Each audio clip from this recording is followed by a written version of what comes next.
मोठा अपघात झाला होता. एक इर्टिगा गाडी ही या ठिकाणी समुद्रात पडलेली आहे आणि ड्रायव्हरला वाचवण्यात यश आलेलं आहे. काय नेमकी हकीकत घडली होती? हकीकत अशी मला जवान 9:50ला मला कॉल करून सुहास खडसेंनी कॉलद्वारे कळवले तर सदर वरलीकडे जाणाऱ्या ब्रिजवरून एक गाडी इर्टिगा नंबर काय सांगता येणार नाही पण एक इसम असलेली गाडी समुद्रात पडलेली.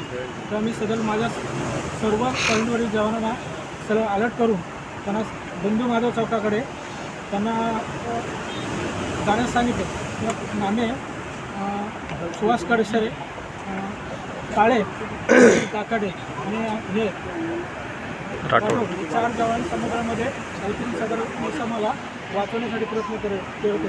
सदर इसम गाडीतून पडल्यानंतर पाण्यातून बुडलेला आढळून आलं. त्यावेळी सदर जवान गाडी नेमकी साहेब कुठून पडली होती या मागच्या हां तू दावा नव्हता डायरेक्शन महालक्ष्मीकडून वरली काय येणार पडलेली तो डायरेक्शन दावा सर. खाली पडलेली समोर हां सुरक्षा कर्मचारी केंद्रावर कॉल दिला.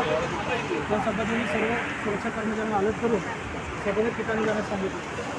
त्यानंतर वरली पोलीस स्टेशनला वरिष्ठ पोलीस निरीक्षक श्री पाटील साहेब यांना कॉलद्वारे कळवलं आणि सदर समज वाचवण्यासाठी माझ्या सुरक्षा बळाचे 4 जवान आणि एक मालदार रत्नसाई वगैरे त्या व्यक्तीला वाचवण्यात यश आलं सर? हां यश आलेलं आहे आणि सुखरूप त्यांना वरिष्ठ पोलीस निरीक्षक श्री पाटील साहेबांच्या मद्यपान त्या चालकाने केलं होतं. हे असं हे सांगता येणार नाही मद्यपान केल्याचं पण घाबरलेला व्यक्ती होता.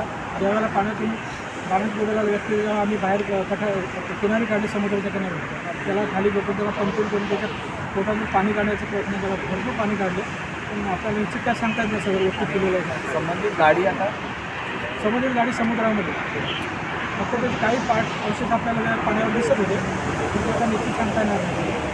सर्व व्यक्तीला वरली पोलीस स्टेशन वरिष्ठ पोलीस साहेबांच्या हवाले करून त्यांना पुढील कारवाईसाठी घेऊन गेले.